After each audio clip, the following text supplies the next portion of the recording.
হচ্ছে মাদক আর একটা হচ্ছে দেহ ব্যবসা। আমাদের যুব সমাজকে সাথে ধ্বংস করছে।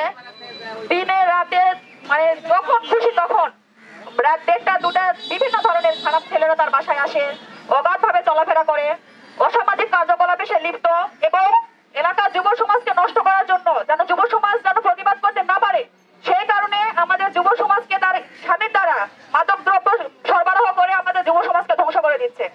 আমাদের এলাকার সচেতন নাগরিকরা যখন তাকে নিষেধ করতে যায় সে বলে যে ধর্ষণ কেস দিবে, থানায় বিভিন্ন মামলা করবে, এভাবে ভয়ভীতি দেখায় এবং তার পাশেও কিছু কিছু কিছু মামলা সে দিয়েছে অলরেডি। কথায় কথা তার নাকি পুলিশ প্রশাসনে অনেক তার হাত আছে। সে বলে পুলিশ আমার হাতের কেনা। তাহলে কি আইন কি আমাদের জন্য না? আইন কি সাধারণ মানুষের জন্য না?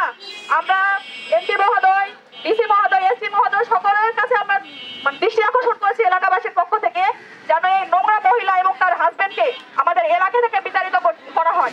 এই কার্যকলাপগুলো বন্ধ না হলে যুব সমাজ নষ্ট হয়ে যাবে।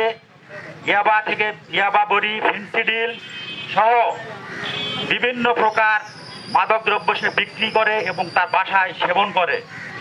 এগুলো নিষ্কৃতি পাওয়ার জন্য আমি সবিনয় ডিসি মহোদয়, এমপি মহোদয় উইথ প্রশাসনিকভাবে এসপি সাহেবের নলেজে দেওয়ার জন্য অনুরোধ করছি এবং তাকে বিতাড়িত করার জন্য অনুরোধ করছি।